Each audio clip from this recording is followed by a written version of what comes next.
Donc la première partie, la première chose à faire, c'est de demander justement aux élèves de se présenter avant de commencer le questionnaire. Donc ici, j'avais expliqué tout à l'heure, donc c'est l'adresse mail qui sera demandée à l'élève afin qu'on puisse lui faire parvenir son résultat, le résultat du test.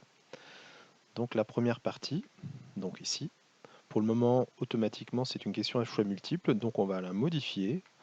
On va demander tout simplement une réponse courte. Voilà. Donc là, j'ai marqué tout simplement le nom,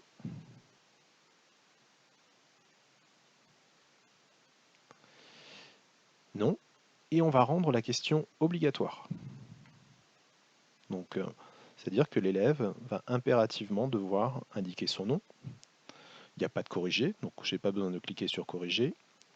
Je clique sur le petit plus, ou je peux cliquer ici sur dupliquer. Donc dupliquer, donc je vais exactement reprendre cette même question, réponse courte, obligatoire, pas de point, et je vais la remplacer tout simplement par prénom.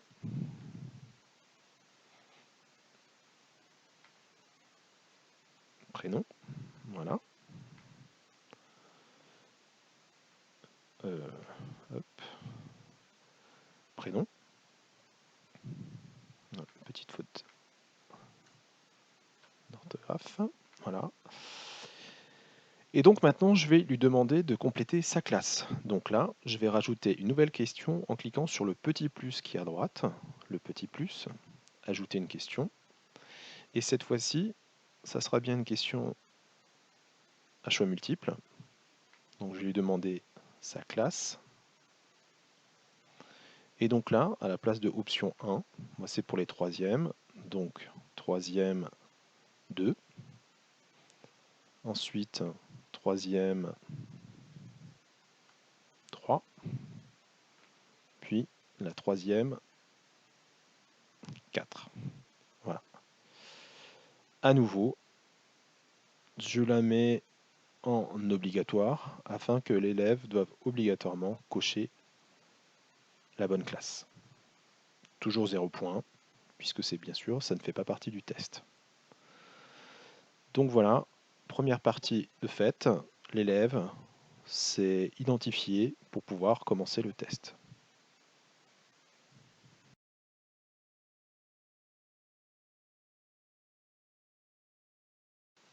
Donc voilà, je viens de faire ma première partie du test, la présentation, l'identification de l'élève.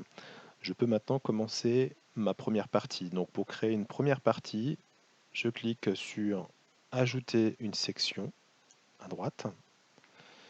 Donc qu'est-ce que c'est qu'une section? C'est tout simplement une partie donc visible. Donc chaque section, quand on clique sur une section, quand on commence à travailler sur une section, on a toute la section, c'est-à-dire la suite de questions qui fait partie de ce chapitre, on va dire, ce chapitre qui apparaît à l'écran. Donc moi, ça va être la première partie, c'est la présentation de l'aquaponie, puisque c'est le sujet de mon test. Présentation de l'aquaponie. Donc j'ai pas besoin de cliquer, de mettre une description, puisque moi je veux tout simplement insérer une vidéo. Donc sur la partie de droite, toujours, vous pouvez ajouter une vidéo. Voilà. Donc je vais trouver cette vidéo. Donc moi j'avais cherché une petite vidéo de présentation de l'aquaponie sur YouTube. Je copie l'adresse et je retourne sur mon test pour rentrer cette adresse URL. Voilà. Je la sélectionne. Et donc cette petite vidéo de présentation, donc vidéo sans titre, je peux mettre un titre, je peux tout simplement noter une information, regarder la vidéo pour savoir ce qu'est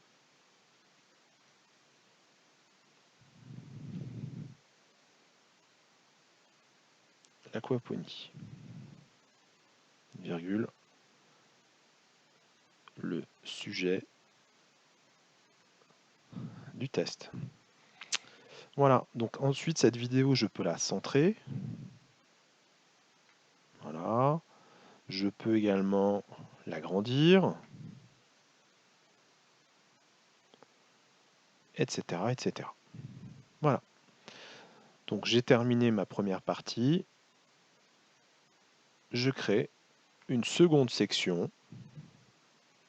Donc la seconde section, donc il s'affiche donc ici, pour pouvoir faire la suite de mon questionnaire.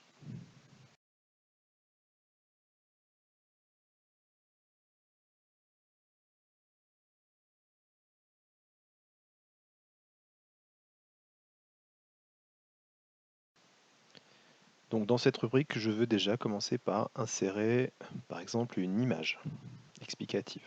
Donc je vais chercher mon image, ajouter une image, parcourir. Donc je suis sur mon ordinateur, je choisis mon image qui se télécharge plus ou moins vite avec notre réseau internet bien sûr. Voilà. Ok.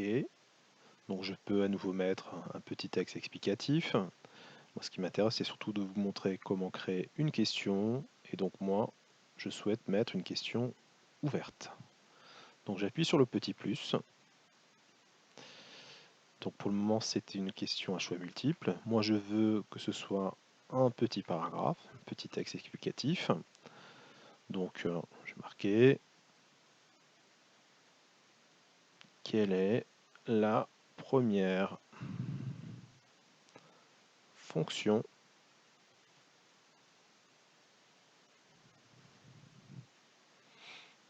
d'usage de ce système. Point d'interrogation. Donc cette fois-ci, c'est une question qui va rapporter des points. Donc dans corriger, je vais mettre tout simplement mon barème, un point. Terminé. Donc voilà comment on crée tout simplement une question ouverte.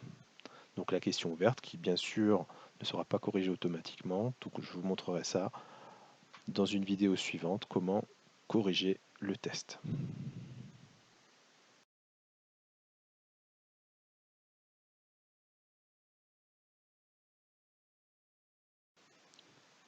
Nouvelle question, nouveau type de question. J'ai un diagramme fonctionnel à faire compléter à mes élèves à partir de 4 documents, 4 images que je viens d'insérer. On a vu précédemment comment insérer une image avec la fonction ajouter une image. Je clique sur le petit plus, ajouter une question. Ce ne sera pas une question à choix multiples, mais ce sera une grille à choix multiples.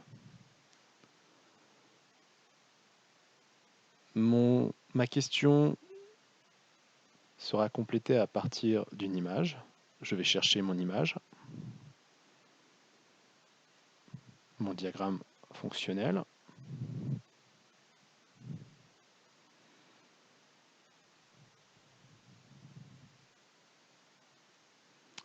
Voilà mon image.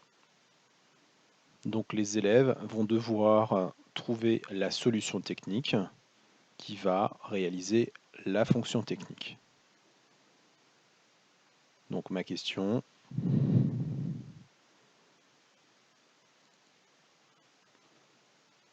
associer pour chaque fonction technique la bonne solution.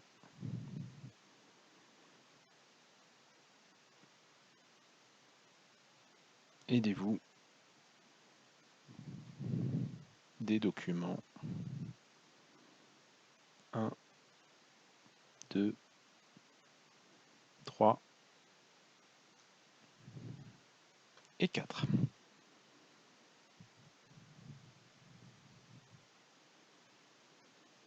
Alors, les lignes, donc ce seront mes lettres A, B, C, D, E et F. Et donc les colonnes, donc, qui seront les différentes solutions, les différentes propositions. Donc elles seront identiques pour toutes les lettres.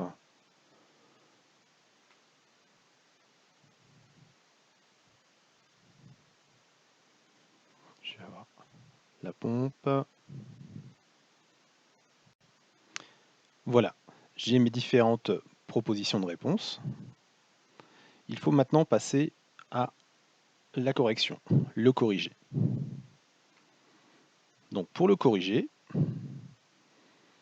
donc contrôler la mise en marche, l'arrêt de la pompe en fonction des instructions saisies par l'utilisateur et les informations transmises par le capteur antidébordement. Donc pour la lettre A, c'est le microcontrôleur. Donc voilà la bonne réponse, je définis la bonne réponse et je mets le nombre de points. Moi je voudrais un point par bonne réponse. Et vous faites la même chose pour vos différentes solutions, tout simplement. Donc voilà, toutes les réponses sont validées. Donc pour la, c'est le microcontrôleur, le B, le capteur, etc. etc. Il y a une règle, d'accord, en bas, faites attention, hein, puisque ça dépend du nombre tout simplement de colonnes. Donc un point par bonne réponse, je clique sur terminer. Cette question pour moi est très importante, donc je vais exiger une réponse par ligne pour l'élève. J'ai terminé, donc le visuel, donc pour voir le visuel, je clique sur une autre question, et donc je vois bien que la question se présente sous une forme de grille à cocher. Donc là, on ne voit pas toutes les réponses, mais par contre, dans le questionnaire élève, on voit absolument toutes les réponses. Donc voilà pour ce type de question.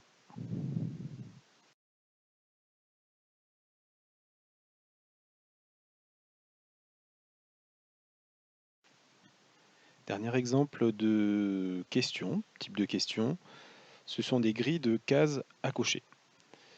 Donc à partir d'une illustration qui est ici, voilà. Donc j'ai trois possibilités, soit ce sont des tâches qui sont terminées, ce sont les tâches qui sont barrées, soit c'est les tâches qui sont en cours, soit c'est les tâches qui sont à faire. Donc dans la première colonne, j'ai ces différents types de tâches, et dans la deuxième colonne, j'ai la liste des différentes tâches. Donc je fais ma petite correction. Donc les tâches qui sont terminées, donc je les vois ici, c'est la conception du meuble, c'est la fabrication des pièces de l'aquarium, c'est la fabrication des pièces du meuble,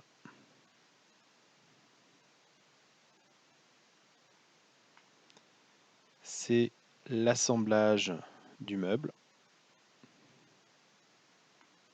Voilà. Tâches qui sont en cours, il y en a une, c'est le montage de l'aquarium. Donc c'est une tâche en cours. Et donc j'ai deux tâches qui ne sont pas encore terminées, qui sont à faire, la mise en place de l'aquarium et l'installation du système de pompage. Donc les deux dernières. Donc à vous maintenant d'intégrer, d'insérer les barèmes. Donc moi, pour que ce soit juste, je veux que toute la ligne soit sans faute. Voilà. J'ai terminé. J'exige une réponse par ligne. Et donc voilà. Il existe encore d'autres types de questions que je ne vais pas développer, à vous d'explorer. C'est très facile. Les cases à cocher, la liste déroulante, échelle linéaire que j'ai jamais utilisée. Donc à vous de jouer.